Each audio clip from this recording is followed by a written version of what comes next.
continued coverage of the 12th season of the Great Lakes Racing Premier Series. As here this evening, we roll into the road course at Elkhart Lake, Wisconsin, the over 4 miles, 14 treacherous cornered road course known as Road America. Drivers getting ready for 32 laps of racing here tonight. Well, that will comprise the Giant Tiger. Congratulations, Rick and Tammy Grand Prix of Wisconsin. As I'm Seth Cole alongside of Ross Brockman. And Ross, we've had 8 races put under our belt, 6 races left to go, including tonight until we determine who's going to be in the chase and our first road course stop of the season. I was going to say, let's throw in a road course here, just right in the middle of the regular season to try to mess with our drivers. A unique one in Road America, too. A very long road course and, obviously a lot of different sections and different places where you can go off track. I think if you're any of these drivers trying to make the chase this season, your goal is to stay on track number 1, and then if you have the pace, contend for a top 10 finish. So it's going to be a little bit of survival, especially off the start of this. A little bit of strategy potentially we'll talk about throughout the night, but fun racetrack. Love Road America up here in Wisconsin. It'll be fun to watch them go left and right. Off the heels of that summer break last week, they resumed the second half of this season at Echo Park Speedway. Kyle Cooper taking his first victory of the season. We'll talk a little bit more about the playoffs as they are concerned coming into this race, but it's a party up here in the GLR booth as we're pleased to welcome in as well a gentleman that ended up finishing 15th at the only other time that the Great Lakes Racing Premier Series ran here at Road America back in August of 2023, that being Gavin Fitzgerald. Gavin, obviously previous seasons, you guys were in the trucks. Now here in the Xfinity cars, what kind of adjustments, if any, do drivers have to have in terms of approaching several of these unique corners, several heavy braking zones? I think it's really going to come down to how drivers apply the throttle. The truck seems to be a lot more planted around these road courses. The Xfinity car, or O'Reilly car, tends to slide around a lot more under the throttle. Not as much downforce on these cars compared to the truck, so drivers are just going to have to be a little mindful of the throttle input. And like you guys said, it's going to be a lot about just keeping it on track and really taking care of those rear tires. I know fuel may be a factor here today, so it'll be interesting to see how tires fare as well. And as we know, Ross, usually with road courses, unless there's a major pileup, we normally don't see the yellow flag wave. And as Gavin said there, if there is going to be green flag pit stops today, the big word at the top of everybody's list is execution. Yeah, for sure. You're going to need to nail the pit stop, not have any issues. We talked about how long this track is. You'd hate to have a penalty that's going to just lose a bunch of time. Yeah, you got to be on your toes, and then it's just a matter of, I think there's a chance maybe you could do this on 1 stop. I think it's going to be 2, but it's just going to be a matter of when you want to take and come get those tires, and maybe short pit, maybe run long. It'll be fun to see what each driver thinks is the play to go. It seems apropos, this front row back in August 29th of 2023. Hunter Madalinas took the checkered flag. Zachary Henry finished second. The two of them comprise all 31 of the laps led. Here today, Zachary Henry has the pole, Madalinas on the outside, and they'll take us to turn number 1 as we are underway here tonight at Elkhart Lakes, Wisconsin. Hunter got off to a really strong start there. I was a little worried he might have been too far out there. We'll see how it goes coming down into these opening laps and opening corners. See if maybe he did get a penalty there. I don't see one, but looked like it could be a possibility. Been down through the Moraine sweep, and we mentioned about the fact there are a couple of trouble spots, some heavy braking zones right here coming up. This almost 90-degree left-hander. Turn number 5 up the hill to turn number 6 might be where we see a lot of problems during the course of this race. You see Barbage Lotta there going really deep into the corner. This is kind of the last spot. These 2 left-handers. Brittle gets off in the grass a little bit. You got to be careful through this section, especially so many of these drivers right on top of each other since you just started. It's close quarters through those couple sections. Now it gives you at least a little bit of finesse, maybe a chance to get away as Pieta gets sent into the grass. Nice job hanging on to it there, and obviously we talk about execution. Well, another thing you have to execute is making sure that all 4 tires remain on the racing surface. Gavin, what does it feel like there when one set of those tires have the grip of the racetrack, but then you've got the other set out there in the grass. It's going to be like you're driving on ice. Yeah, definitely driving like ice. The tires also stay dirty kind of for a couple corners. I know in practice we were having drivers struggle with marbles and stuff like that on the track, so that it's not even just that corner, you know, it'll carry over kind of into the next couple braking zones and corners. Looking up ahead here from Tony Manji at this side-by-side battle.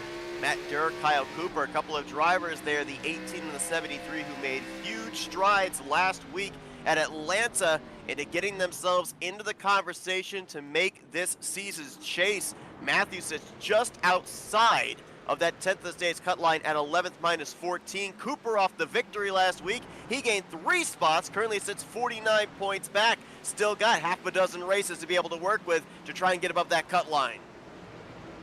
I see them racing around with Matthew Weeks, one of our top seeds in the points right now, and had to qualify in the back after some issues in qualifying. So a few of these front runners up near the front, some of them in mid-pack.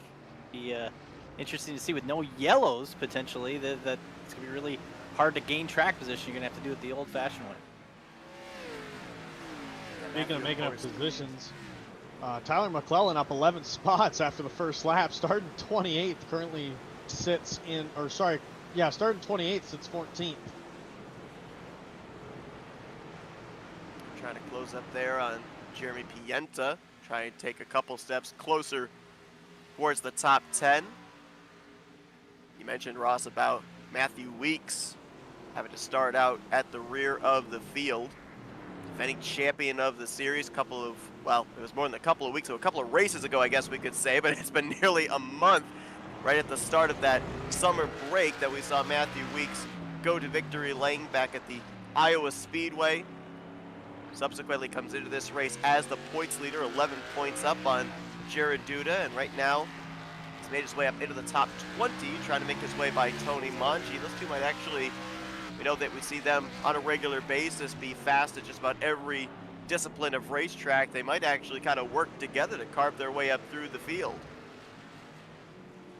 And it's obviously, kind of one at a time when you get to these. There's different moments. We talked about that left-hander, that kind of third turn that you get. I guess it's technically the fourth or fifth turn by the time you get down, where you can kind of get, heavy braking and get to the inside of somebody. There's, multiple passing zones, but there's also these sections you look at here through the S's, kind of back in the woods there after the kink. It's a little bit of follow the leader and just kind of have to be patient to get your next opportunity. As you see Durr here to the inside of the day. It's a great spot to get heavy on the brakes, try to get to the inside, but now they're just trying to drive through maybe rocks on the track, just trying to get through it, and still side by side. Yeah, you can see that somebody got off there in Canada Corner, and you can see following the tire tracks that they had made their way back onto the racing surface. Obviously left a lot of that gravel behind, and those 3 drivers in shot, you saw them fishtailing their way through the final couple of corners there, just begging for grip to those rear tires and finding very little. And is that going to be something that's just going to continue there, Gavin, or will there eventually be enough laps logged through that section of the racetrack where it will actually clear the racetrack off and they'll find that grip again? The original gravel will eventually go away. Now, if someone were to run off on every single lap, well, then the gravel and the sand is just going to keep getting kicked back up. To a degree, if they cut the same portion of racetrack, lap after lap, the marbles won't get kicked onto it after a certain point. But, if someone does it, once every 3 laps, the marbles will stay there basically until the cars come by and clean it off. Saw those live points moments ago with Matthew Weeks starting back towards the rear of the field and having to work his way forward. Jared Duda currently holding down a spot inside of the top 10. Currently in the 8th position, trying to hold off Cy Jackson. He would have cut into that points lead significantly. I think the last we saw it was 2 points between himself and the 11. Now, granted, the 11 will more than likely continue to work its way forward, and you can have a situation right there where it looks like the right sides of Duda went off course just a little bit coming up the hill of turn number 6, and he lost a spot to Cy Jackson. Here's Shane Neiswanger now in the rearview mirror.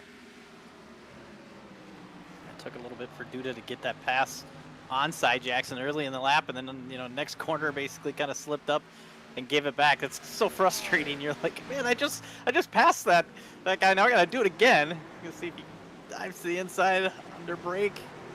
Get to the inside here and don't slide up too much. I think you'll have the momentum here to clear it. Yeah, no, we've seen these drivers go side by side, and even Jackson able to hold on here and keep that position 8th.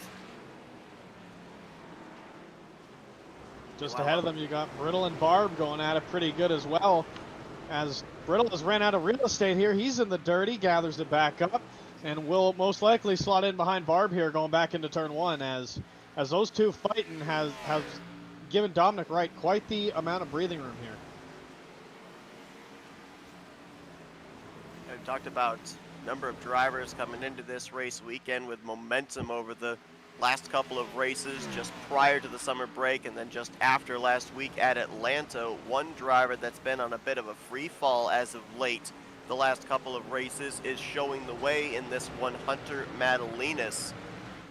2 victories on the season, but he currently comes into this race 13th in points. He is currently out of a chase spot, and that's due to a couple of bad luck races over the course of the last month. He ended up struggling back at Iowa Speedway, ended up suffering a DNF last week at Atlanta, so trying to bounce back. And this is a similar situation, I feel like, Ross, to what we saw Madalinas in before he got that second win at Kansas. He was on a string of bad luck at Auto Club and Dover, and then all of a sudden he was able to find some momentum at Kansas, was able to start working his way back up. He's kind of back in that slump again here, and obviously being the defending winner of this race, the only other time that the Great Lakes Racing Premier Series raced at this venue, got to give him a little added confidence coming into this race.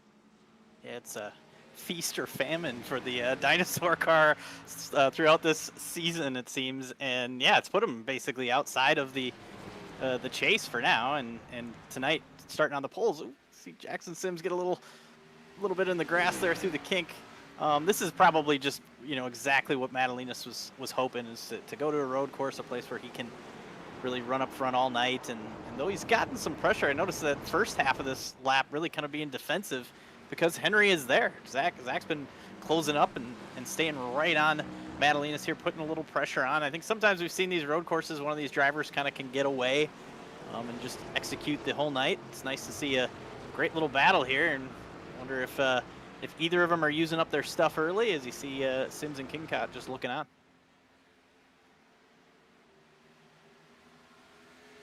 I know Sims is very happy with what he sees there. That's kind of Sims's memo, is just kind of hang out and wait for everybody to burn their stuff off and pounce, and he's doing a good job. He's keeping them within reaching distance. It's just going to be interesting to see if Hunter and Zach are able to hang on to their tires here in the long run.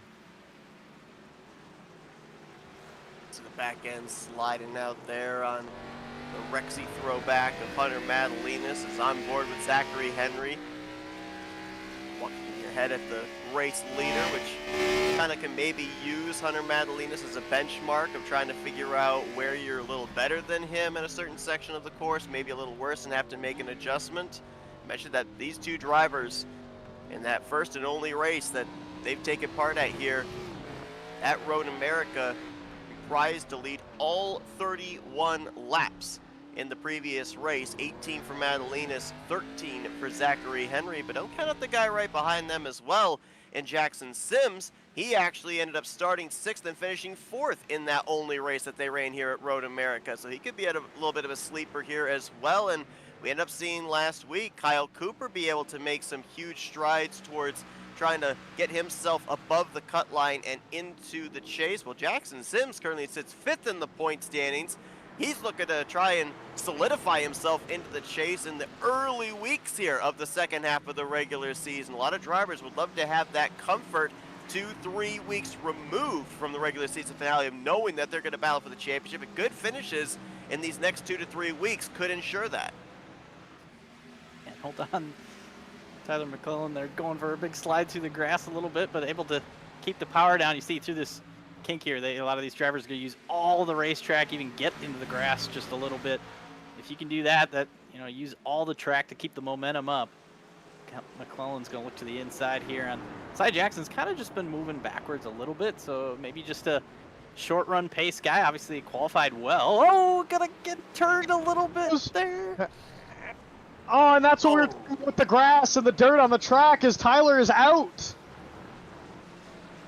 There are no safer barriers around Road America. That is a concrete jersey barrier that he caught flush with the front end of his race car, did Tyler McClellan. There you see the damage on the left side of Cy Jackson's number 2. And we were just talking about how well McClellan was doing, working his way up through the field, and it looks like that is going to be an early night for driver 96.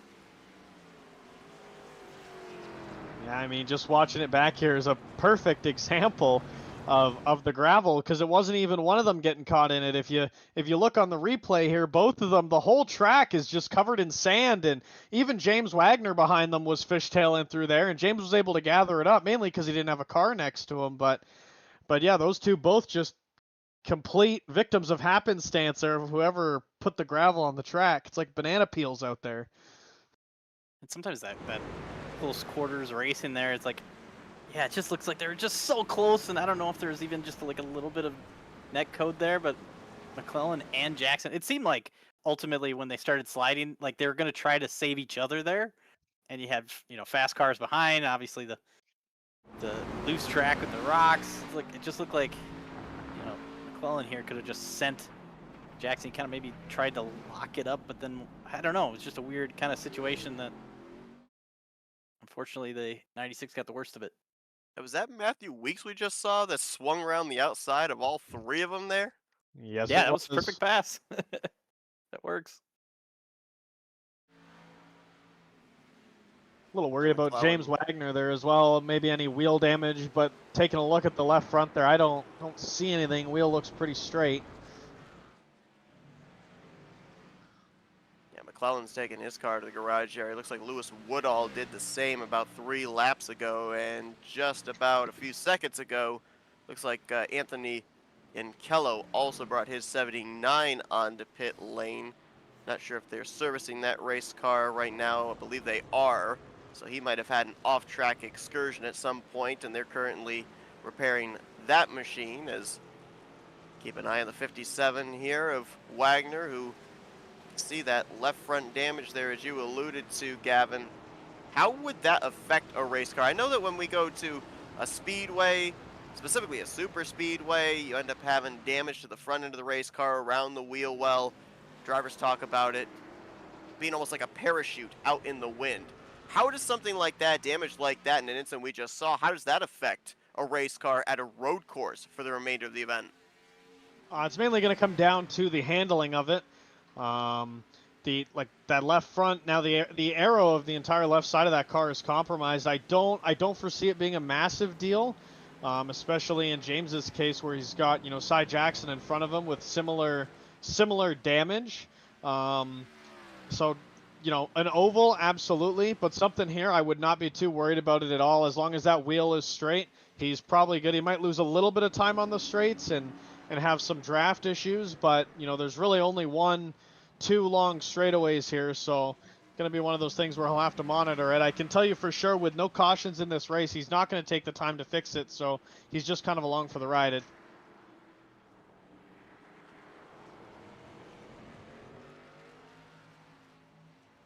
Right just a couple of laps ago, lost the 5th position to Hunter Brittle, so I'm trying to get it back, but that car looked extremely loose under braking, as now he'll lose a couple of car lengths to Brittle, and it looks like the battle for the lead is really heating up. Saw through 4 down to the heavy braking zone of 5. Zachary Henry kind of sizing up Henry Madalinas, tried to see if he could maybe get to driver's right going up the hill to 6, was not able to make the move, but I think we're getting to the point here where Madalinas is doing a lot more looking in the rearview mirror than he is out the windshield. You saw them tiptoe their way again through turns 12, 13, and 14 through that gravel. That gravel continues to lay there, and I feel that I'm seeing more and more sets of tracks through that gravel pit there as well. So that might be a trouble spot the entire race for everybody throughout the field. Front 2 have kind of gotten away, and I noticed Brent Kingcott was able to get around Jackson Sims that last lap, so new 3rd place driver there with that battle. And ultimately, I think that maybe just, you were talking about Sims kind of taking it easy, maybe trying to just save some tire here. They definitely let Madalenas and Henry get away. You wonder, I don't know, we talked about it, at the start of the show about what strategies there are here, and I think ultimately, I think 2 pit stops is going to be the way to go, but some of these drivers, I've heard some comments about being able to maybe try this on 1, but you have to maybe save a little bit. So if your pace is slowing down, if you're someone like Sims who's kind of saving your stuff, do you start to notice like, hey, you know what, actually I think we could maybe make this on 1, or maybe even you start to realize that Madalenas and Henry, their pace is a little bit better than yours, that's the only way you can beat them is to try to do something different. So it'll be interesting to see if that's the case, or if it's just long run pace not there for the 6. But yeah, the King Cotton Sims kind of backed up a little bit now and get closer to Brittle and Wright here, closing up right behind them, backside of the top 5. It's interesting you bring that up, Ross, because I'm looking back, and there are a number of drivers that are making some really good forward strides. Didn't get the benefit of a good qualifying spot. Matthew Weeks is up to the 8th position now. He's gained 17 spots since the start. Tony Manji currently up 9 as he's broken into the top 15. But these drivers are sitting anywhere from 15 to 30 seconds behind the race leader. Are they almost forced into trying that one-stop strategy, or on pace alone, are there enough laps for them to be able to find themselves up there in the conversation with Madalenas, with Henry, with King Cod by the time we get to the checkered flag? You're just so far back, even though you've gained, with your weeks, for instance, you've gained all that track position as far as how many cars you've passed, but you're 16 seconds back from the leaders, and obviously at the start, even though you had all those cars in front of you, you weren't 16 seconds back. So I think that just trying to drive through the field is going to slow you down enough that you're going to need either something different or something to happen to those leaders to have a chance to catch up. So it'll be interesting to see. I know Weeks obviously has been 100% go. So if he's racing hard, trying to drive past as many people, I think some of these drivers just with a slower pace can save more fuel just by accident, kind of. I don't know if he's been saving much, obviously going at it, trying to get up into the top 10 here, and has. So we'll see if he can stretch it. If you are going to do this 2-stop, I almost wonder if you need to be pitting here in the next lap or 2 just to kind of break this up into thirds, basically, and pick pit every 10 to 11 laps, somewhere in there, to make it a 2-stop race. So we'll see if anyone hits pit road in the next couple laps, if it's an opportunity to come get some fresh tires and try to make some lap time.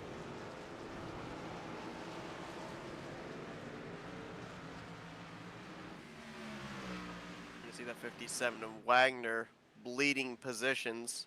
Jeremy Pienta just got around him, move up to 11th. Cy Jackson now into the 12th position.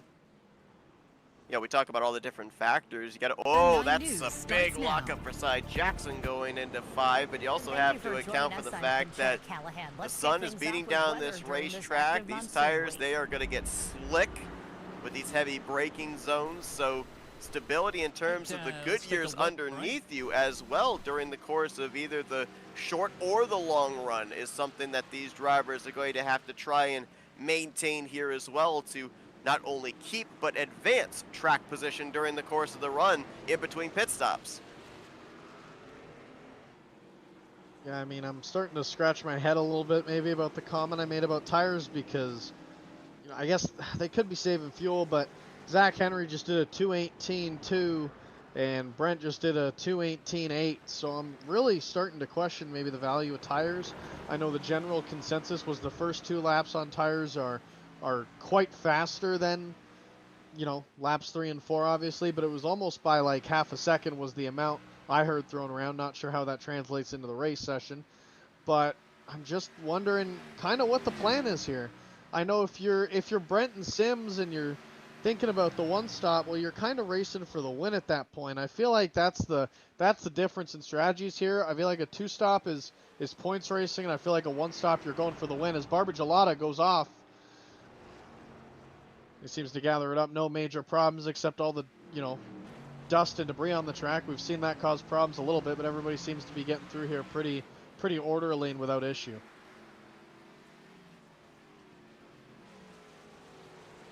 I mentioned about the situation points-wise for Madalenas coming into this race. Zachary Henry, who's Right now, the only one that's been able to keep Madalinas honest in this race. Similar situation, been a bit of a string of bad luck for driver number 12. He is 12th in points coming into this one, 16 points back. So, and for both of those drivers, if they're able to come away with top 2 finishes in this race, regardless of who ends up getting the victory, we could end up talking about those drivers maybe above the cut line, up into a chase position by the time they get to the last great Coliseum, Bristol Motor Speedway, next week.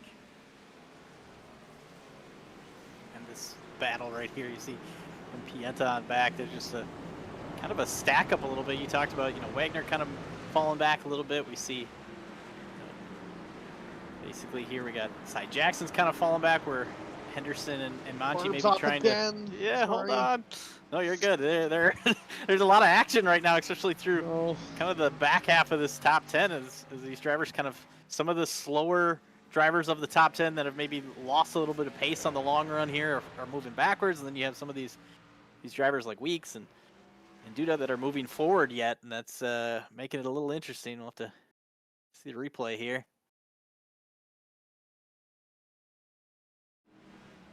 Nothing crazy for Barb, just a little lock up there.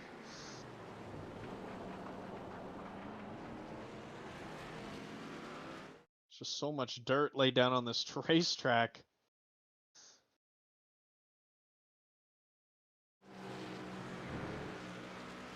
That corner there where Barb kind of went off there is like, it's such an easy corner to kind of, it's like one of the only left-handers that you have here that doesn't have like the runoff to be able to use. Is here comes Matthew Weeks. He's gonna hit pit road. So it's like he's going to be one of those drivers to go with the 2-stop strategy here, pin right around that time you were talking about, Ross. I mean, he's been able to gain position on pace. Now we'll have to see if these fresher tires might be able to help him. I just heard someone go for a spin, not quite sure where. I think we got a swap for the lead here too. Do indeed. After leading the opening 10 laps of this race, Hunter Madalinas now going to drop went back wide to into turn second, 1. and Henry now going to go to the point. Henry, who finished second last time, the only time that these drivers raced here at Road America. Wow, that is a big slide for Madalinas. He's lucky he didn't end up all the way out to the tire barrier.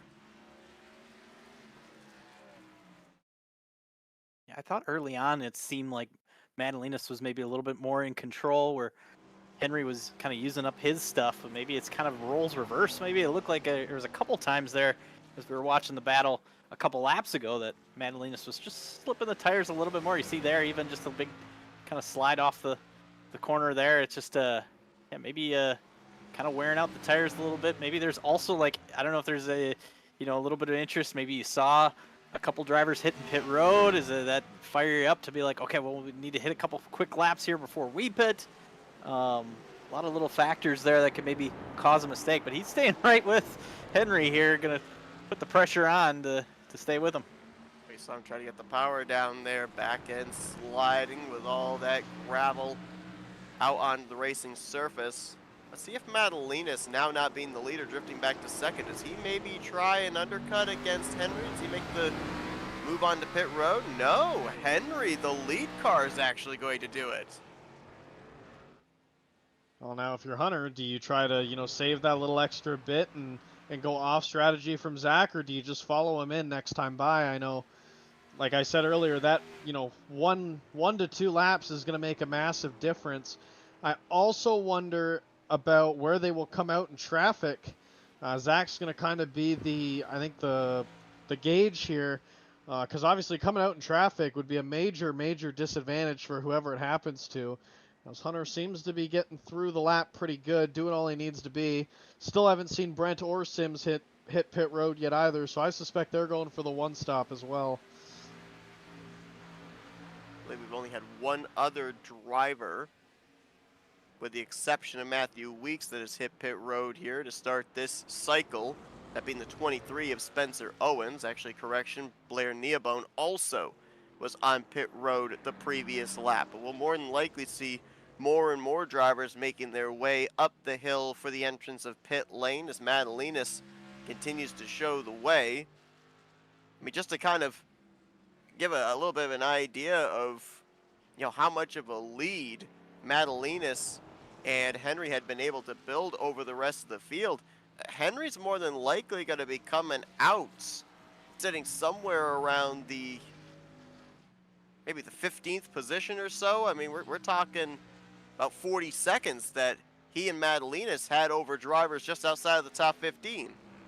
The one thing that I'm seeing right now with Henry, he's kind of closed right up on that pack of drivers that we were kind of watching from like 8th on back. So he's kind of in a mess right now after coming off of pit road. You see here, got the fresh tires, going to close up. You got a little bit of a gap to them, but you look in front and look at that mess in front of him. Like, that's a kind of a tough spot to be here. You're going to have to choose your battles here and make sure you get through this with no issue and try to continue to use up those tires just to gain on Madalinas.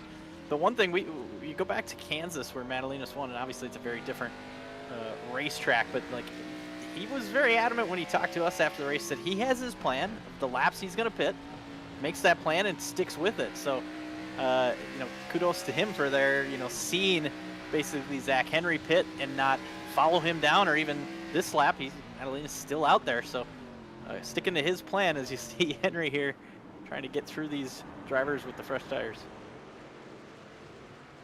Corey Abbott in the 43, Tony Manji in the 24, Elliot Henderson up ahead there as well. And I have to assume there's a lot of communication that goes on here as well, of the 12 letting these drivers know, hey, I got fresher tires, please let me by. It's not as easy as it sounds with this track being as narrow as it is. Those cars in the older tires trying to find a safe place to be able to allow that faster car on by. It's not as simple as just pulling over and letting them by. It depends on what section of the racetrack you're in.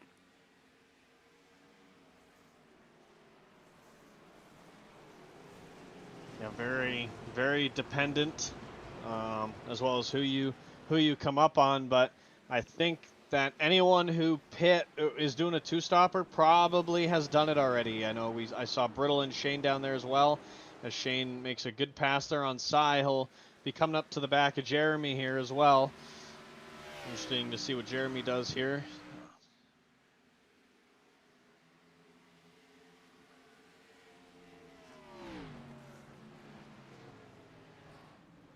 Not going to quite get to him here, as Jeremy does lock up a bit. He's going to drag Gravel back down. Probably gave Zach a little bit of a heart attack here.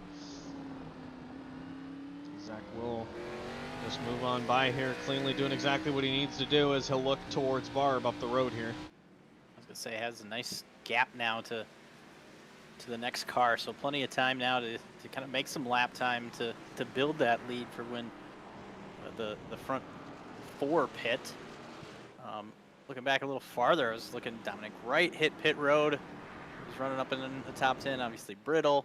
Matthew Weeks hit pit road, kind of one of the first ones there, and already hit the fastest lap of the night on his first full lap back on track. So still very fast, just pretty far back with having to start in the rear. We'll see where he kind of cycles through once everybody pits. Hunter Madalinas on pit road. On pit road. So now we'll have to see, as you said, Gavin, will Madalinas be able to come out with clean racetrack? Obviously not the case for Zachary Henry. He had about a good half dozen drivers in front of him that he had to maneuver his way through before he eventually found clean racetrack. Madalinas going to be looking for the delta to play into his favor. We can potentially assume that Henry will get the lead from him, but how much of his stuff did he have to use up getting through that traffic? How much will he have left in reserve for the remainder of this run to play defense against Madalinas? Yeah, Hunter's going to be really marred here in traffic. He's got to hurry. So he's going to come out right in between this gap. He got a really, really good job there getting out where he needs to be. See if Jeremy cuts him a break here. And okay, Jeremy, I didn't mean that, but okay. Jeremy maybe gave him too much of a break and cost him a lot of spots. Cut him a heck of a break, I'll tell you what. Yeah, here, I'll get out of your way. Let me just, You need a lane, here's four. But wow, I mean, still perfectly executed by Hunter. He's going to have to navigate absolutely zero traffic. He's got a full, Zach's got a full straightaway on him, but he's, like I said, those fresh tires are going to make a world of a difference here. now this is just gonna play into me wondering now as we see Henry and Madalinas. They're obviously hitting pit road here, meaning that they're going to two-stop. Definitely Henry is going to have to two-stop. Madalinas is going to be pretty far off the marker to make it one stop anyway, so I definitely don't think he is either. But King Cot, Sims, Barber Gelada, they all look like... Ooh, hold on. Madalinas trying to use up everything he's got right now. You got to be patient here. Like, obviously you see Henry's pretty far ahead, but you can still see him. On the straightaways, you can see him up there.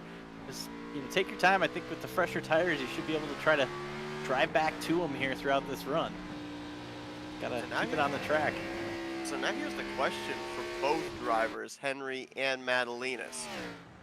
Assuming that they're both going to make that second pit stop, there's a lot of wiggle room as to when you can make it. Are you waiting till the absolute last moment, or are you maybe coming to pit road, around the time where there'd be a window to be able to, I don't know, take on maybe half a can of fuel and be able to change just maybe 2 tires? Like, do we see that kind of strategy here on the final pit stop, or do you think it's going to be 4 tires all around and get the thing packed? I think you want 4 tires, and I think, oh, we got car up off the track, Hamby there. Not sure what happened there.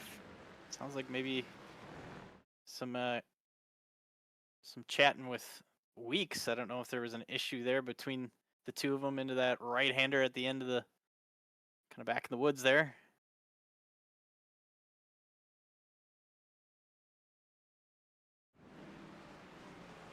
Gelada hit pit road. Weeks just trying to drive in there deep and got him. Yeah, just trying to get in there maybe a little too hot. Didn't expect Travis to check up as much as he did.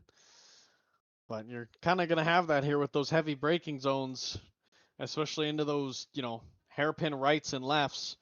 5 and 6 are notorious for it. We almost saw it at the start of the race in 5, so...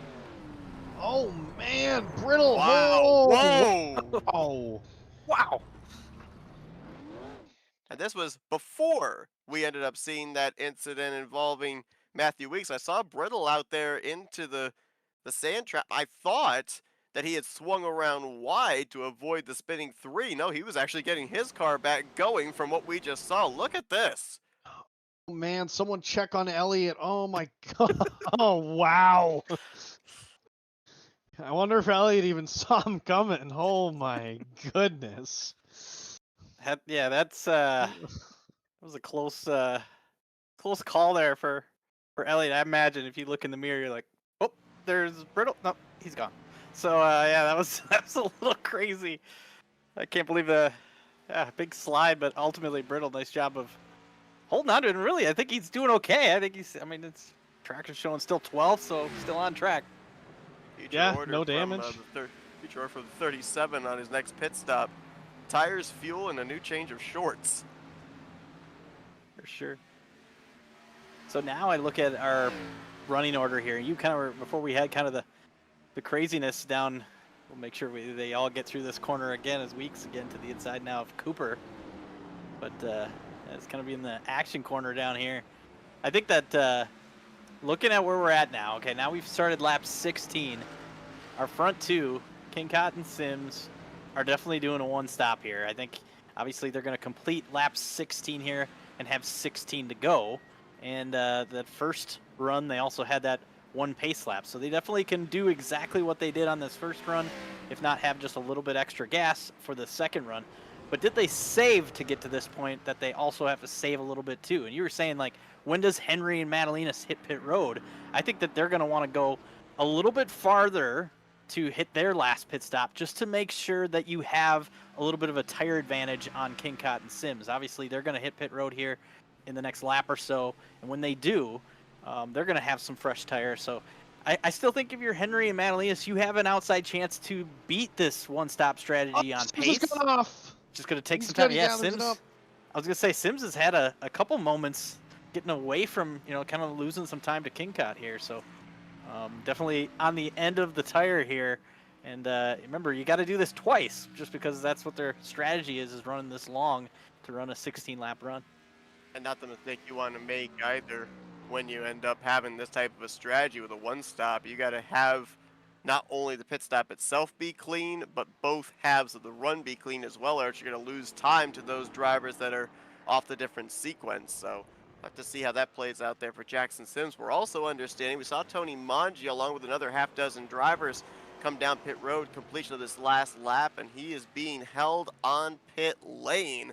A driver who had worked his way up into the top 15, a driver that also came into this race third in the point standings. And while we talk about drivers being able to make up ground with this race, the 24 is going to find himself in a really bad situation because, again, with road course racing, you normally don't have a caution, a full course yellow, to be able to bail you out if you make a mistake.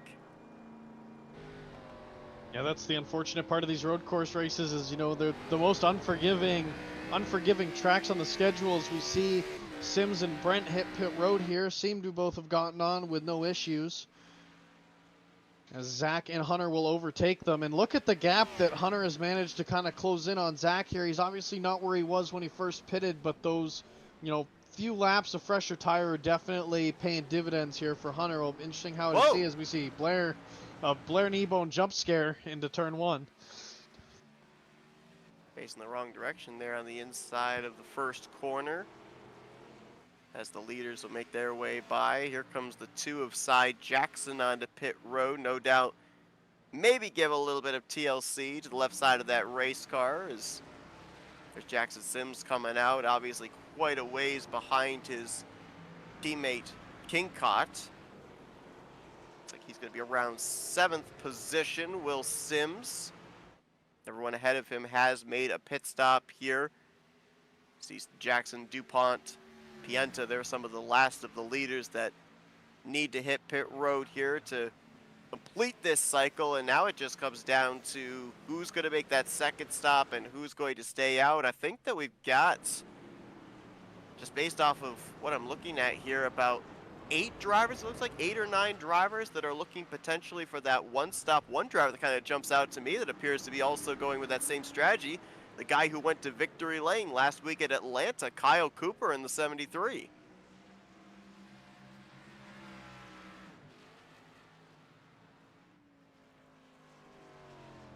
There's Cooper, who obviously we missed out on his victory last week after a couple weeks off. He got to victory lane for the first time in a great battle with Weeks to get it done. But yeah, just ultimately tonight kind of doing okay, keeping it on track. That's all you got to do for now. As you see, Madalinas has gotten to Henry now. Definitely, Madalinas hit the fastest lap of the race on that last lap, so definitely pace is picked up. Once you get those tires, you're able to use it all up, and he is there. It's just a matter now. I think you still have a shot to win this race and beat the one-stop strategy, as long as you don't spend a lot of time racing each other. So I think that's going to be key here to see if Henry and Madalinas get to battling. Next thing you know, one of them goes off course or anything like that. That's going to be an opportunity for Kingcott to maybe win this on the one-stop strategy. Oh, Hunter looks slow, kind of bails in the last moment. I think he knows too, but he also knows that he's got to get around Zach at a certain point. I think you'll see it down here. Zach's going to park that car in the middle of the straightaway just like he needs to do, not really giving Hunter a lane. Hunter's going to stick his nose in here. Talk about those, hairpins. It's really one of the best passing zones in the whole track they're going to touch. And Hunter's going to go through. Is he going to make the corner? And he does. Good pass by Hunter.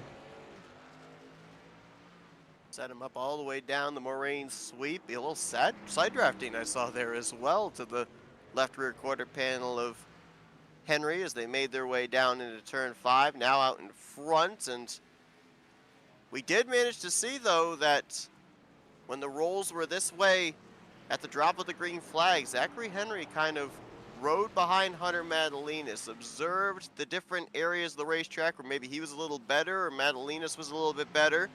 And eventually we saw that big slide by Madalinas going through turn 1, and Henry was able to take the race lead. Do you think Henry's maybe not all that disappointed right now that, again, he's able to kind of jackrabbit off the 7 out the windshield?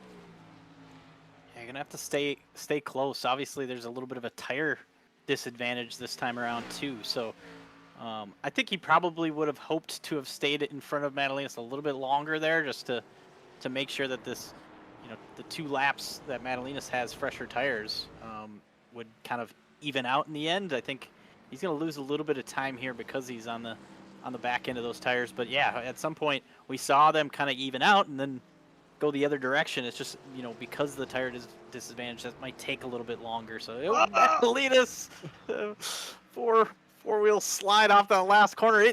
It seems to work for him at times, but man, I don't know. That's maybe where he's burning it up on the back end of these runs where we saw Henry go get him. Yeah, every bit that he can is Madalenas as we look back there to Zachary Henry. Just 13th place right here, a couple of Toyotas. Corey Abbott's putting together a really nice run. I believe he's one of those drivers that's on the one-stop strategy. Beside Jackson, despite still sporting that damage from the contact between himself, Weeks, and Wagner. Down over in 13 and 14, still putting together a solid top 15 run with Elliot Henderson looking on in that pink number 37. Someone else we haven't talked about a lot tonight is Dominic Wright in the 33, putting together a very, very respectable, top 5 worthy run. He was in the top 5, top 6-ish area for majority of that first run. Another one of those guys on the one-stop strategy here. Based on kind of what I'm seeing right now, he'll probably get brittle and weak. So he's looking at a solid top 5 finish here as long as he can keep it on track. Saw the 27 of William Barbagelata dive onto pit road. We're certainly used to seeing him go a little bit outside the box when it comes to strategy. Ross, is this too soon to make that final pit stop if you're on the 2-stop strategy? Well, he was kind of in that spot with, Nicewanger there, Owens. Obviously we saw the kind of that back half of that top 10 get to be so, kind of all came together on that last run. I think maybe the idea of pitting now is just to get the fresh tires on a little bit early, maybe kind of get away from some of those drivers. Going to have to pay the price on the end of this run, but if you can find a kind of a clear spot of the track after your pit stop here and make some lap time, maybe that's your way to gain some positions. As you see, like Sims right here, he's on the back bumper of Brittle. There's just a lot of these drivers that you gotta have to kind of race around, and like we talked about, it's all about lap pace right now, just to put yourself in the best position. And if you have to race with drivers, that's when I notice, like, you'll lose a second or two on your lap time, just with one little battle that even takes a corner or two. So 30 moving to driver's right. Vanderhook out of the way of Matthew Durr's 18.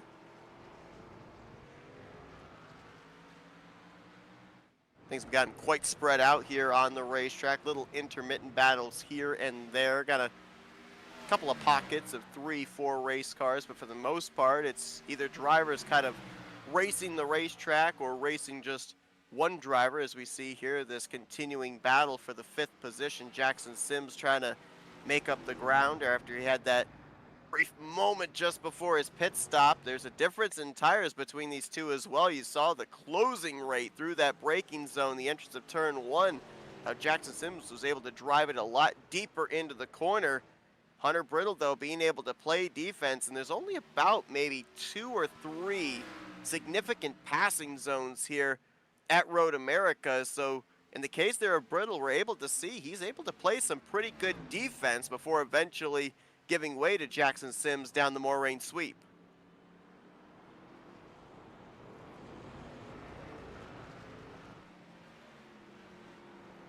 Other guy I just want to mention here, Sims is going to close up on Weeks, is just kind of the race that Weeks is running. Obviously, just a lot of pace in that car, doing a great job to drive all the way up to 4th here.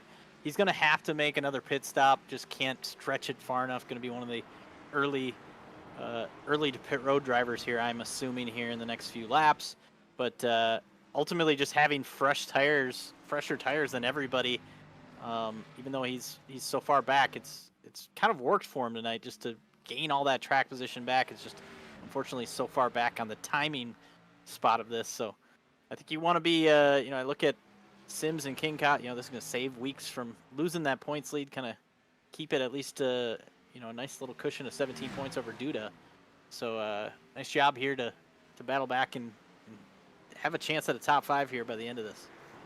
You see right there, top 3, pretty much the same as they were. Difference in the numbers in terms of points back, but weeks due to Maji still the top 3. Sims and Nicewanger all running up inside of the top 5, top 10, would move up to 4th and 5th. You will note the 75 of Christian Peterson. He came into this race 4th in points, not in the field here tonight, so at least currently would drop down close to that bubble spot. Currently live points showing him in the 9th position.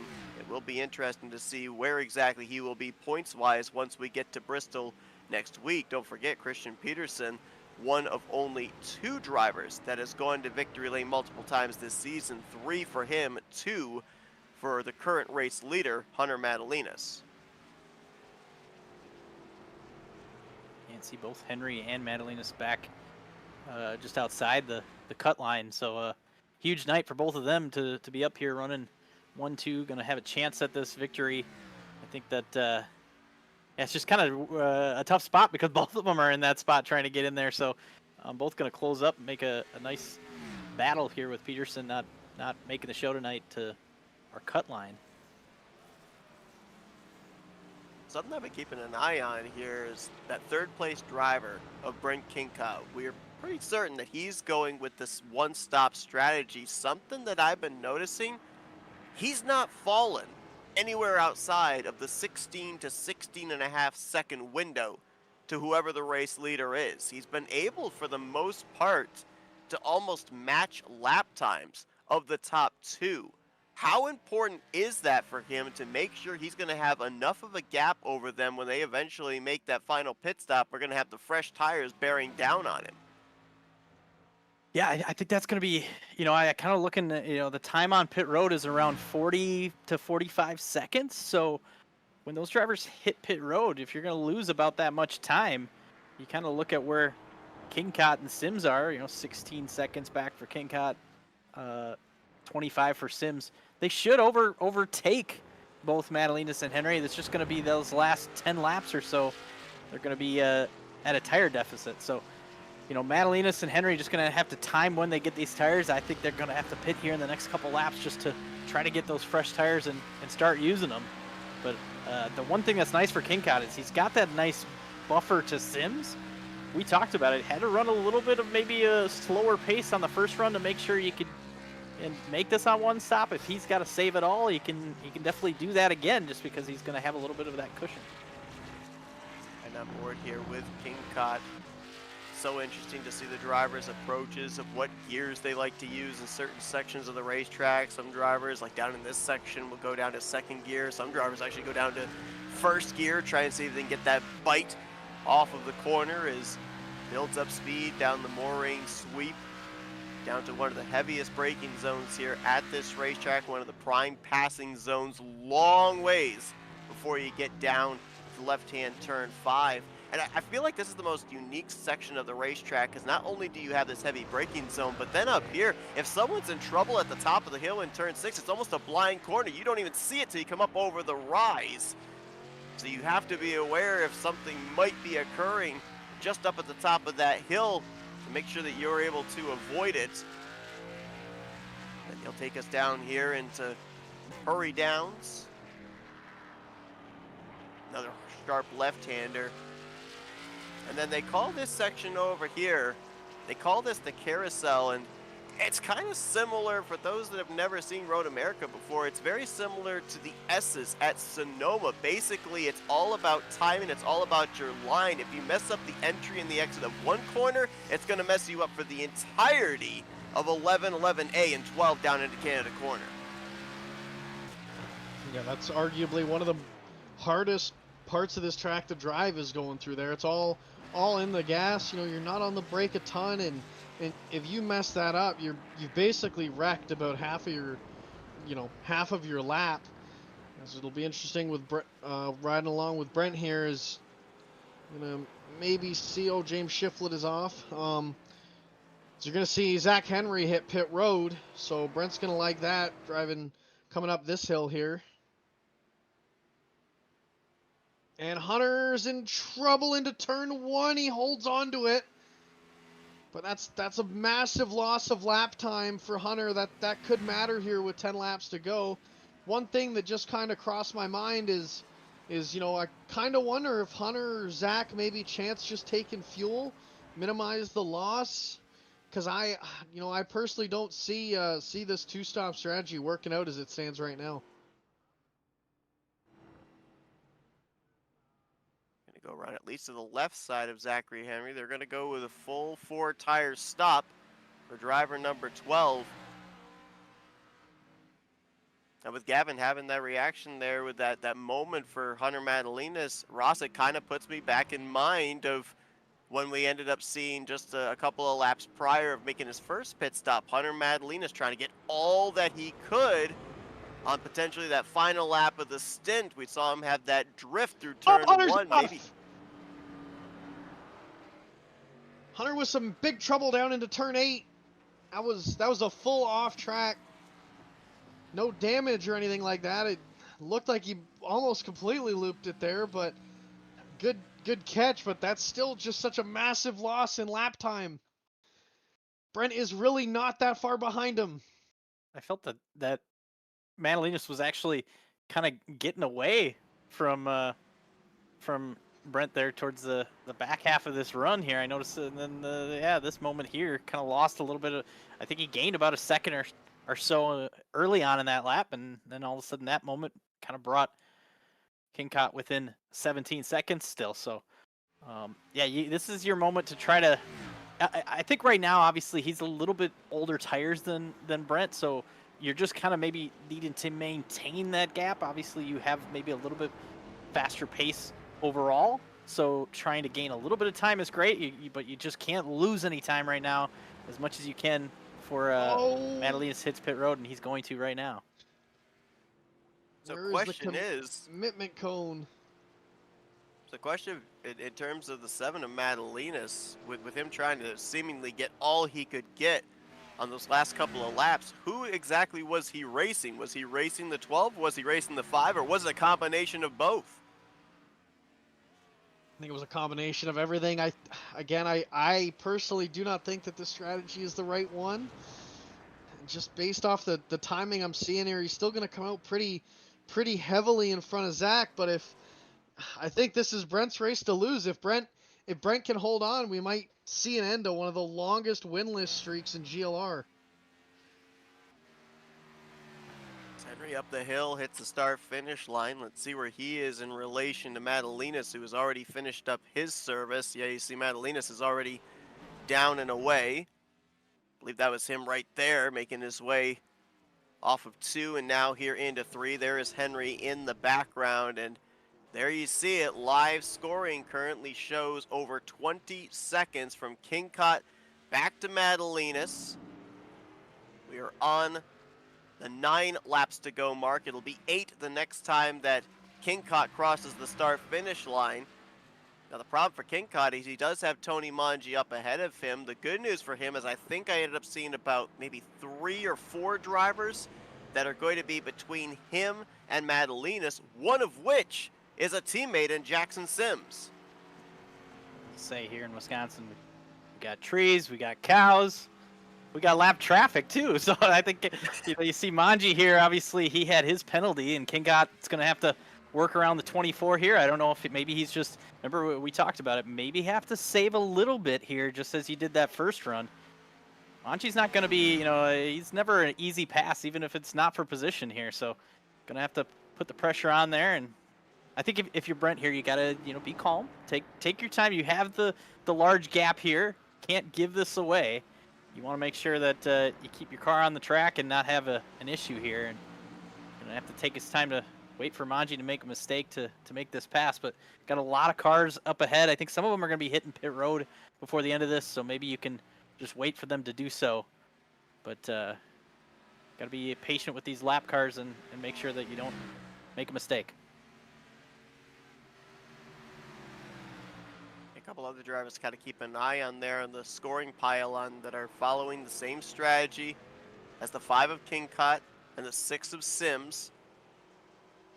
Got the 2 of Cy Jackson, the 57 of Wagner, Aiden DuPont there in 12th, Kyle Cooper in 13th, Travis Hanby there as well, currently in the 14th position, all currently trying to run the one-stop strategy. As you see, Hanby's got his hands full right now with Shane Nicewanger in the rearview mirror, but all these drivers trying to see if they can make it on fuel to try and net top 5s, top 10s, top 15s here this evening at Road America. Zach Henry just ran a 2:14, which is the fastest lap of the night. And I think you're going to see another fast lap here from Madalinas, who has a couple seconds in front of Henry. So kind of on the same strategy. Obviously, he pitted a lap later. So, I think at a 2:14, if you could do that for a couple laps, you're going to really shrink that gap down to Sims if you're Madalinas. And then from there, can you just put enough pressure on King Cot to know that, like, you're still closing if a mistake brings him ever so closer to that second place spot? First and only time that these drivers raced here at Road America back in 2023. Zachary Henry had the fastest lap of that race, clocking in at a 2:13.193. Granted, they were running the trucks at that time, now in the Xfinity cars, but looking for back-to-back races here in the Great Lakes Racing Premier Series of having the fastest lap of the overall race here at Road America.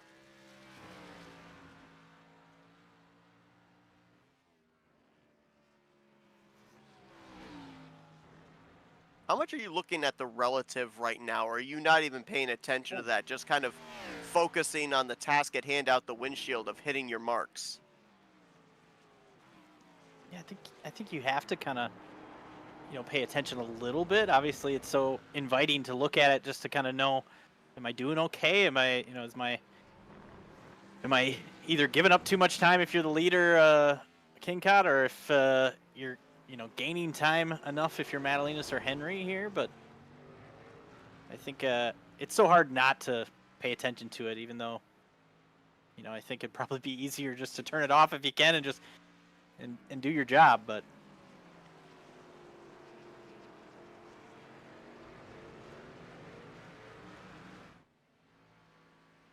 Madalinas is now close to within 15 seconds of Brent King Cod, but you can see that King Cod was able to get around both Geiger and Manji, so a couple more cars that he'll put in between himself and the 7. And the thing for King Cod here as well, he's obviously going to have a deficit in terms of tires for the remainder of this run. What about as well the fact that with every lap that's ticking away, more fuel is evaporating, back end of that car is going to get a little bit lighter, and we've seen so many drivers during the course of this race get really loose, whether it's on braking, whether it's trying to get the throttle down again as well. Got to be really disciplined with the brake and the throttle the remainder of this race, just based on the fact there's not going to be nearly as much weight in the car now as there was just prior to that pit stop. I mean, the lack of weight really just compounds the tire wear.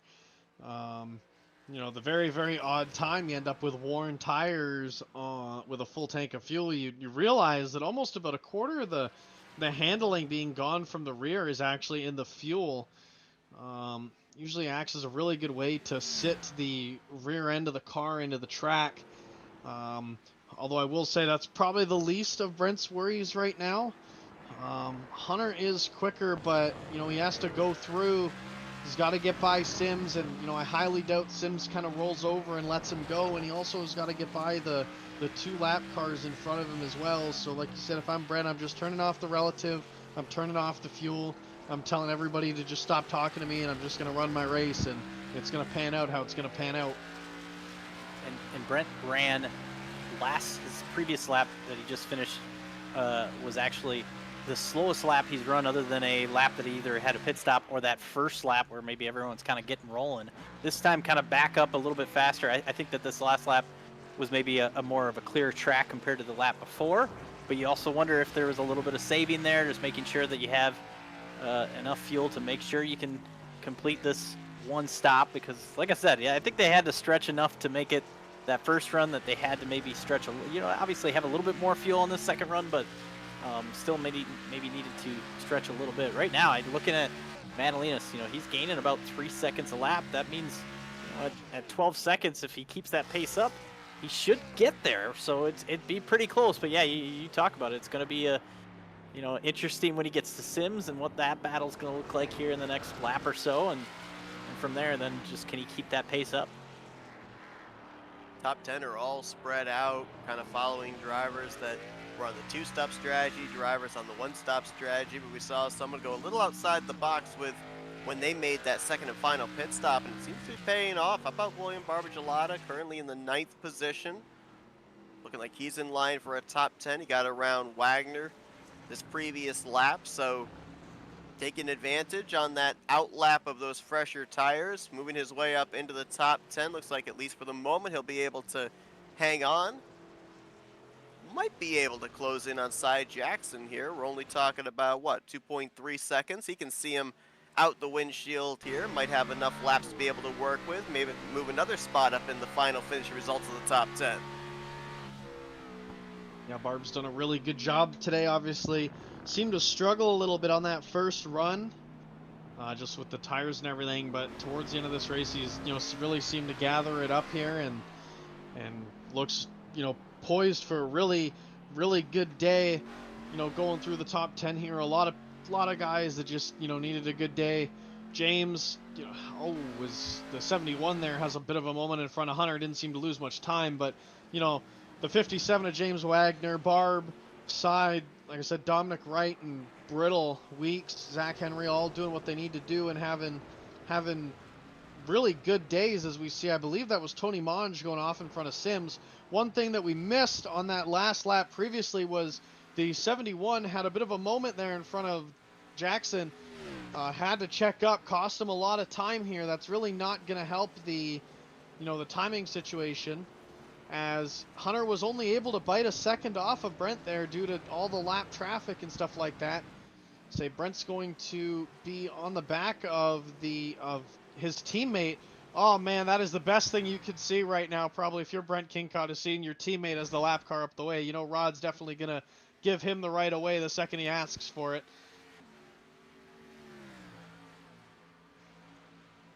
See Jackson Sims in the 2nd position. Madalena starting to close up on him for that spot. Obviously a difference in tires between the two, advantage to the 7, but as you said, for Kingcott, he's coming up on a teammate he'll be able to get by, and he's got a teammate back behind him in Sims who could play defense. We talk as well about Zachary Henry, Hunter Madalena is trying to work their way back into the top 10. What about the situation Brent was in coming in tonight? He was the cut line driver, 10th in the standings, only 14 to the good over the next driver, which was Matt Durr. A victory here tonight, potentially max points, could be huge for him with 5 races to go in his attempt to lock himself into the chase. And as you mentioned, Gavin, be able to end that lengthy winless streak as well. I believe winless streak was really an incorrect term. He's never won in the Premier Series. Previously, the Truck Series, Brent has been so close so many times, hasn't ever been able to get it done. As we see, Hunter and Sims are gonna get it into a tangle here, as the lap car of Tony Monge is gonna yield the right of way. As Sims and Hunter are gonna touch there in Canada corner. No real damage. Hunter's gonna get loose as Brent's gonna continue to kind of drive away here. I felt like when Madalena's, kind of on that last lap, when he wasn't able to get to Sims kind of the first half of the lap, you knew that this section, the second half of the lap, he was going to be kind of in Sims tire tracks. It's going to be, other than Canada corner, there's not really a great spot to make a pass. Now he's going to have a couple opportunities, but I feel like that was kind of the missed opportunity if he wasn't able to do it that last lap to get clear and have a couple more laps to put some pace down. I think he's going to have to do it here in these next 2 corners if he's going to want to have a chance to close up at all to Brent. That's back-to-back laps that he's crossed the start-finish line 10-plus seconds still behind Brent Kingcott. He's not been able to eat into that lead, and the problem for him is every lap that ticks away is an extra lap he's not able to close that gap up as well. It's going to be 3 to go next time by here. Currently with where King Cot's on the racetrack, I'd say maybe we're currently at around 14 miles left to go in this race. And you mentioned, Gavin, about this potentially being a first-time winner for Brent Kingcott. I was going to ask before we came on the air, I believe it, I could be wrong, that Kyle Cooper's win last week was a first-time winner as well. How ironic would it be right here, plunk in the middle of the second half of this regular season, where we would sit with 2 first-time winners in back-to-back weeks leading up to the chase? We see, oh, Hunter and Sims are going to touch. Rod's going to also go off. Oh, I know Sims isn't going to be happy about that. Hunter definitely ran him out of room. Hunter's now going to set his sights on it. But sorry, to go back to what you were saying, I mean, if kind of watching the progress Brent has made here in the last, I'd say couple months or so, nobody would be overly surprised to see him win this race. Obviously, been very, very strong on the road courses, but overall in the O'Reilly car, he's really improved the last couple months. So, I along with a majority of other people would not be surprised here to see him cap this off. But Hunter wants it, and Hunter needs it too for his season. These 25 points or so could definitely be what makes or break him making it into the postseason here. Another lapper here. Durr's going to kind of get out of the way for Brent. That's going to set up Kingcott really for a clear track the rest of the way. So if you ultimately have to save any more fuel to make sure you can make it, this is a free track to do it on. No worries of anyone in front of you. Just gotta hit your marks, keep it on the road, and make sure that it'll run all the way to the finish. Yes, Hunter! Oh, Hunter almost went around and won again. He seems to hold on to it. Good catch, but again, lap time. I don't think Hunter has enough time here. Kingcott coming into this race been very consistent. I believe had 3 finishes inside of the top 10, but last week at Echo Park Speedway netted his first top 5 of the season with a 5th place run at Atlanta. He is looking to better that by far here tonight, as obviously it comes down to lap time, and look at what this would do for him. I mean, he came in, as I mentioned, the cut line driver. He'd be leaving here tonight if he's able to close out the deal with this victory going into Bristol next week. The last great Coliseum, 6th in points. Be a huge points night for Brent Kingcott on top of his first trip to victory lane. I feel like Madalinas, you could tell, like, he knows that the only way he has pace is to kind of drive it a little out of control. And, I mean, I don't blame him. That's his only opportunity to try to grab this win, is to leave it all out on the racetrack. And yeah, you might slide off the track a little bit and lose a second or two, but if you don't and you're able to use everything up, you can gain as much time as possible. I think that's kind of just what he's doing, is finally see it down to about the 9-second range on our tracker. I just don't know with 2 laps to go if that's going to be enough to get back to the line here. And yes, you could attribute to some of those slides and off tracks by Madalinas. You could attribute to the timing of dealing with traffic, to the current gap between your top 2, but you also got to give a heck of a lot of credit to Brent Kingcott. We mentioned it before we even dropped the green flag. This was going to be one of those races where there would more than likely not be a caution to bail you out if you made a mistake. You had to execute on the racetrack. You had to execute on pit road. You could not put a wheel wrong. One stop or 2-stop strategy doesn't matter. Brent Kingcott has driven an absolutely stellar, clean race here. Been able to keep all 4 tires on the racing surface, and right now is sitting less than 2 laps away from the first win of his Great Lakes racing career.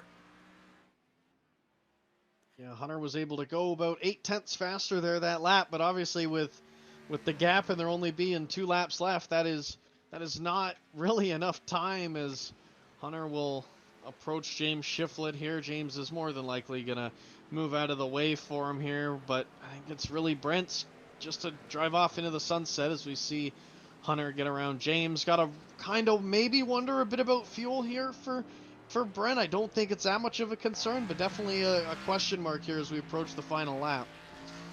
look at kind of the back half of the top 10. A couple of the drivers are on the same strategy as King Cot and Sims. Maybe they didn't have the flexibility to save. I look at Cy Jackson pitted on the same lap as King Cot. James Wagner, I could definitely tell the pace has slowed down for him in the 57, just trying to make sure he can make it. He actually pitted a lap before King Cot and Sims, so I think he's slowing down because he has to go the farthest. That would be the farthest anyone's gone all night, is what that 57 will run here on this last run. So that's only a lap farther than King Cot and Sims did. So yeah, it'll be close for a couple of these drivers. I also looking back, Aiden DuPont, another one right on the outside of the top 10, needing to maybe save a little bit here to make sure can make it to the end, but could have some big changes up in that top 10 if all of a sudden you have someone running out of gas on the last lap. Gonna be a good points day as well for Matthew Weeks, who we saw did not start very well in this race, was able to make his way up through the field, currently in the top 5 is Jared Duda right now just inside of the top 15. Tony Mungi, after the pit road penalty, he will gain ground on both of those Manji Motorsports machines. Will Weeks going into Bristol next week. But this is the flag that Brent Kincot's been looking for maybe the last 10 laps. White flag displayed over the hood of his Toyota Supra. Looking way back at the distance, there is the green roof of Rexy, the Hunter Madalinas Ford Mustang. Brent Kincott, plenty of wiggle room right now. Just keep it on the racing surface, keep the pace up, make sure you got enough fuel to get to the end. And driver number 5 is looking like he is en route to picking up his first victory here in Elkhart Lake, Wisconsin. White flag he's been looking for this whole race, but also for 126 races. I just looked. Starts in this league. Been around for a long time racing. Like you said, trying to get that first victory. And yeah, I totally to second what you were saying, Gavin. Like, obviously seeing what Brent's been able to do on the road courses. You know, I've been racing with you guys on Monday nights in a league that he's so good on the road courses and just so smooth. And tonight had to battle with Sims to get up to kind of be the second of that second class. And I don't want to, you know, take anything away from the strategy tonight, but that obviously he had to get around Sims and keep that battle and make sure that he could get away from Jackson. And once he did that, then obviously had to, you know, be patient and make sure that this one-stop strategy was going to work to beat Madalinas and Henry, who ultimately just kind of racing each other, kind of, you know, didn't really think about the other drivers and the strategy they were on. So just kind of part of this is really cool to see that the two different strategies work out and see them both come so close, but ultimately the one stop looking good if he can make sure it has enough fuel to the end. I mean, Brent had to, you know, he had to execute. They would have had to formulate that strategy since lap 1, and it's going to pay off for him here as he's going to complete the final corner and climb the hill here. The checkered flag he's been looking for all these starts. He's been so close so many times, will be his today. Evolution of Brent Kincott is complete. He can now call himself a Great Lakes Racing Premier Series winner. He will take the checkered flag here tonight in the Giant Tiger Grand Prix of Wisconsin. He took part in that first race back in 2023 here at Road America, finished a lap down in 16th. Here tonight, the strategy pays off. He will be parking in victory lane. Madalinas will cross the line in the second position, with Jackson Sims going to bookend the podium for KFS Motorsports. Want to see if he has enough fuel to do a burnout. I think he will. If he's not, Hunter's going to push him to it. I was going to say, I don't know if this is it was maybe a celebration bump or maybe even a push to keep him rolling here, but ultimately looking good. Seems like it's still running, so like I said, I thought you could make it a little bit farther than the second run just because of the... He might be coasting to just making sure he's got enough fuel. He's got another 4 miles to go before he get back to the start-finish line, plus an uphill to get to the start-finish line. Yeah, he's just gonna do it here. Well, the only only have time for one? Oh no! Oh, he's He out. is- Oh, he's out. No, Oh, no, it's he's good. out. There we It's go. good. Is it? It can't decide. Or he can't I think decide. I think Hunter's kind of sitting there just in case he runs out of fuel say during a Hunter's- burnout, so we can push him back. Okay. Now he's okay. There they go. They figured it out. Couple of drivers right there that played alternative strategies to each other. Hunter went with the 2-stop. Brent went with the 1-stop. Brent was just inside of the cut line. Madalinas was just outside of the cut line. And there you see Kinkot's going to jump up to 6th. Madalinas will make up ground on that 10th in the standings cut line, but he'll still find himself 16 points in arrears to Elliot Henderson when we head to Bristol next week. Matthew Weeks, another stellar outing. Top 5 going to keep the points lead. And Jackson Sims, Shane Nicewanger, Cy Jackson. These are a bunch of drivers that had some really solid top 5, top 10 runs here as well. Going to put themselves in a bit of a comfortable position going into an unpredictable short track race next week. Yeah, you never really know what you're going to come across next week. You know, a lot of these guys that are just kind of banking top 10s are probably pretty happy with it, considering, you know, next week of all weeks is not a guarantee. I know we talk about, you know, the road courses being a bit of a wild card, but I would argue Bristol is just as much as a wild card. You know, I feel like you're a little more in control of your destiny at a road course. Bristol, sometimes you're just kind of along for the ride, so it'll be interesting. You know, interesting to see how all the momentum and stuff like that carries over for these drivers as we have our first interview for the day here in Jackson Sims. Hey, Jackson's guys up here in the broadcast booth. You got a copy? Yeah, I got you. Man, a great run for you here this afternoon. Bring it home on the podium in the 3rd position. We saw you and Brent kind of playing that one-stop strategy, try to make it to the end on fuel. Couple of slip-ups we saw there just after you ended up making the pit stop. It was looking like prior to that you were keeping pace with the 5. Had you been able to keep the car on track at that particular portion of the race, would we have seen a battle between teammates in the closing stages?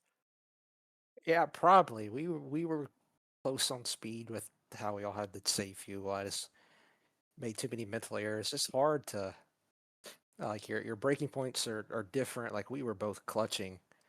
So, you know, you can brake so much later, but then, you know, it's not the same braking point you practiced, you know, all week. So it's very easy to go deep into a corner, even though you're trying to save. So that caught me out 3 or 4 times. But other than that, I'm just glad the strategy worked out.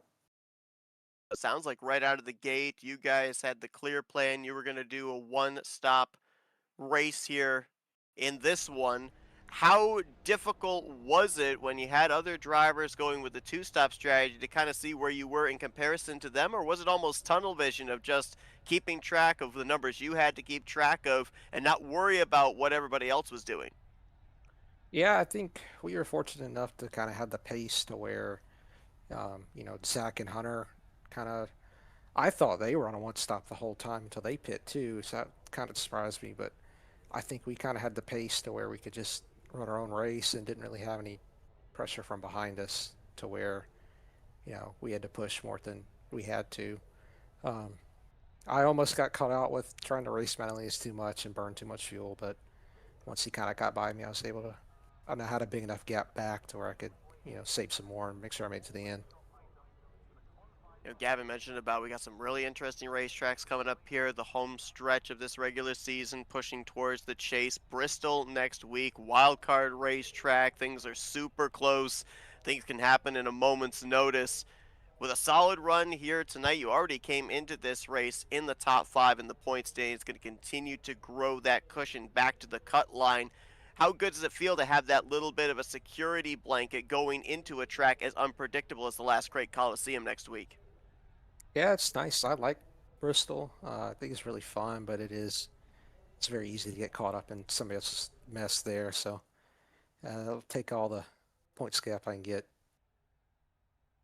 Well, Jackson, congratulations on the incredible run here tonight, bringing home solidly on the podium with that alternative strategy. Great points tonight for you as well going into next week. Before we let you go, floor is yours for thank you, sponsors, and shoutouts. Yeah, thanks you guys for doing the broadcast, and Congrats to Brent. Thanks to all the rest of my teammates, and shout out to my grandparents watching. Jackson Sims, he's going to net his 5th top 5 of the season, brings it home on the podium here this evening at the rights and lefts of Road America. Congratulations on the job. Well done there, Jackson. Best of luck next week at Bristol. Thank you. See you. Jackson was on the one-stop strategy. Ross, let's see if you can get a hold of the guy that was the leader of the two-stop strategy brigade. Yeah, Hunter, you got a copy? Yeah, I got a copy. Yeah, I think you unfortunately had to do the 2-stop there, and I think your pace was strong, but they got you on the 1-stop. What was kind of your thought as far as making the 2-stop? We know we've talked to you this year. You've said that you kind of make your plan going into the race of when you're going to pit, and that's kind of your focus. It's worked well for you, but tonight you saw those drivers jump on the 1-stop. Was there any panic or opportunity to change there, or was you kind of set with the strategy you had? Yeah, so frustrating. I'm pretty happy. We haven't had the year. I've obviously wanted, kind of been going in the same pattern of win, top 3, wreck out, win, top 3, wreck out. So it really hasn't been good points year this year. But honestly, still happy with a second place finish. As the leader in a road course, you're kind of stuck to one strategy, which is go hard.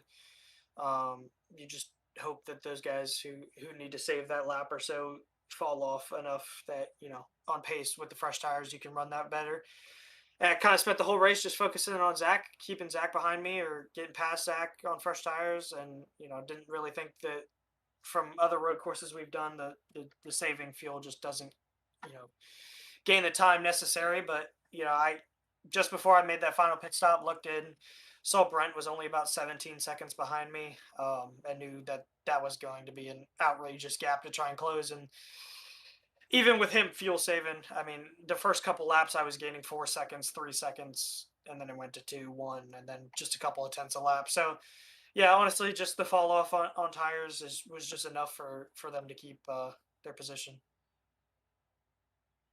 Went from minus 27 to minus 16. And you talked about it, like the season's kind of not really gone the way you wanted so far, kind of a up and down season so far, and had some moments, but obviously bouncing back to second tonight and getting a little closer to that cutoff. What's that pressure like as we get kind of the mid portion of this regular season, kind of the stretch run here with 5 races to go, Bristol next week? What's your outlook on the next couple weeks to try to close up and still make sure you make the postseason? Yeah, and I thought I was going to be a little bit closer than 16 down.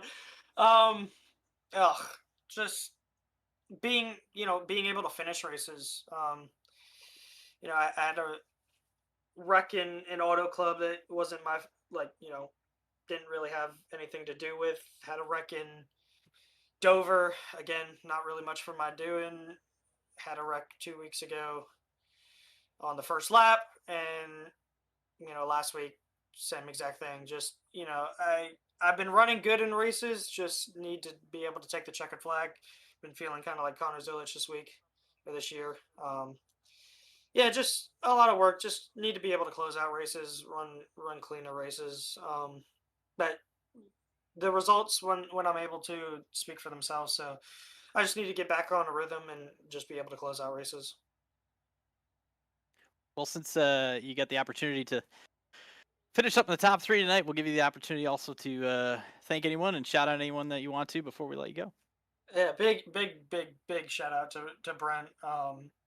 He's been trying to get his first win for the longest time, and I've beaten him in some races that have came down to fuel, and he was so close to those, but he just did an incredible job today with fuel saving and pace running he ran. So yeah, big congratulations to him, and then just big shout out to all my Spectrum teammates. They ran pretty well. Elliot and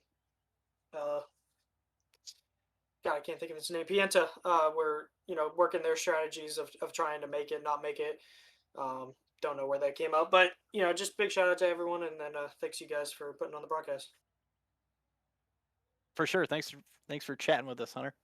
Yeah, appreciate it, guys. And let's see if we can go down to victory lane, where for the first time Brent Kingcott is standing. Brent's the guys up here in the booth. You got a copy? Got you, buddy. Well, welcome to Victory Circle first off, but we talked about it here today. This was going to be one of those racetracks where you could not afford to make a mistake. You could not afford to put a wheel wrong. We talked just moments ago with your teammate. He said you guys had the strategy right out of the gate. You were doing this one stop to the finish.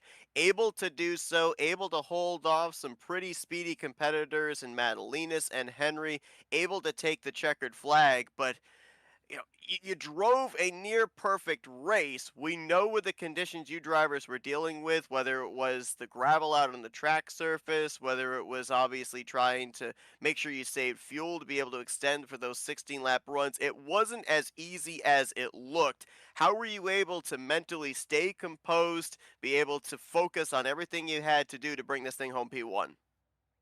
Oh, I'll be real with you. I was freaking out the entire race. That was amazing run for the Gas Monkey Supra. I'm just getting the tears out of the way right now. Amazing race. It was very tough to get into a groove, but once you get in the groove, you just gotta stick with it, and you're committed. That's all I can say is I was committed. Jackson was committed. Unfortunately, he had a little mistake in the one area, but hey, that I'll take it. That's first win, first big win in GLR finally. I know it's been a long time waiting, but it's finally here. Finally is indeed. I got to ask you as well. We were following you and that strategy once we entered in the second half of this race. Had some traffic that he had to deal with. Obviously, fresh tires behind you. Now, obviously, we are looking at the numbers, we're looking at the intervals each lap and the lap times and everything. How much of that information were you looking at in relation to you and the drivers around you, or was it all just laser focused out the windshield, not even worrying about what was happening behind you until it came time to maybe pay attention if that 7 started looming a little bit larger in the rearview mirror? I mean, I was checking my standings that entire race. Like I was checking to see how much they were catching me per lap, how much I could gain per lap when I was on fresh tires and they were on old tires. I never took my eyes off that thing. I probably should have, but I didn't. Talk about the situation coming into this race as well. Came into this one 10th in the point standings, right on that cut line. You were 14 to the good over 11th. You now will move up 4 spots to 6th in the standings, 21 points above the cut line. So not only the victory, but an extension of the cushion with 5 races left to go here in the regular season. Obviously, it's got to be a weight off your shoulders in terms of finally breaking through into victory lane. But what does this do as well as taking a weight off your mind with a handful of races left to go and giving yourself a really good shot of entering into the championship hunt here in the postseason? Well, I will be missing one race because I'm doing a big cruise with my wife for our 30th birthdays this year. So I am gonna miss one.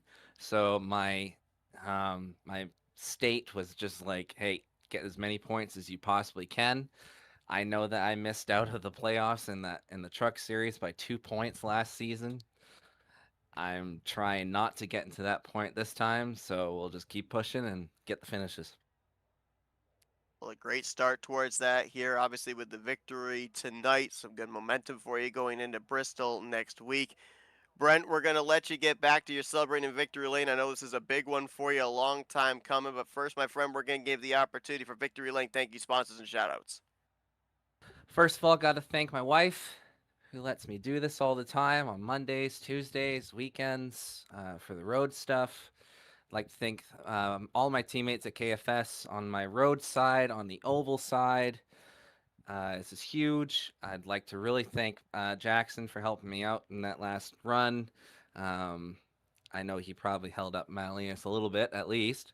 But I mean, I just still in shock. Cannot believe that this actually happened. But yeah, everyone at KFS, Spectrum too, obviously because we're allied with them. Yeah, it's just surreal, crazy.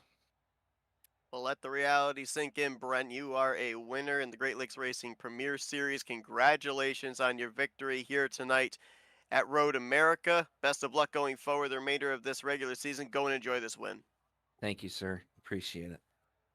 Brent Kingcott with the victory here tonight. Back-to-back weeks, gentlemen, as well, that we have a first-time winner going to victory lane with Kyle Cooper last week. And I don't know, I'm looking ahead at the schedule here. I mean, Gavin, you mentioned what a wild card track Bristol is. We've got Michigan, spacious speedway there. Echo Park Speedway, the super speedway 1.5-mile racetrack. We may not be done with first-time winners here this season. Yeah, I mean, absolutely not. I mean, like even Michigan's been a bit of a wild card previously. Same, well, Echo Park is Echo Park. I think it is the new one, and that that track puts on some really really good racing. I know we had just ran a race there previously, and none other than Brent Kingcott was able to put a good run together. So could be a good spot for him to continue some momentum. And maybe some people that have struggled a little bit this season will be able to kind of pick their feet up a little bit at Atlanta. Even Bristol, like I said, totally. Bristol is a wild card in the sense of it's either going to be a lot of cautions or not a lot of cautions, and you're not really going to have a big in between. So it's really up to the field how that one will go. And Ross, we've just received word as well that things going to be a little bit more interesting going forward as far as the chase is concerned. Christian Peterson, 3-time winner on the season, with not making the start here tonight, missing his 3rd race. He will not be chase eligible, so even if he is up inside of the top 10 in points by the time we get to the end of the regular season, he would not be eligible for a chase position. How much more does that kind of throw the door open for other drivers just below that cut line, like a Zachary Henry, Matt Alinas, Matt Durr, Aiden DuPont, to work their way up there with 5 weeks to go? Yeah, that just adds a little bit to it. Obviously, you got to kind of just calculate where you are to the cut line, and now it just got a little easier for some of these drivers. Maybe they'll move up a little bit as we get close out the regular season in the next couple weeks. But yeah, I think it's gonna be really fun just to see the wide range of tracks. Some of these drivers that have the nice points cushion here can maybe be a little bit more cautious and make sure they get through just to make sure they lock in. But some of these drivers just outside. We talked to Matt Alinas tonight. Obviously Zach Henry with his top 5 tonight. Some of these drivers that need to have some good runs these next couple weeks here. It's going to be important to set yourself up for that chase and make sure you're in at the checkered flag at Darlington.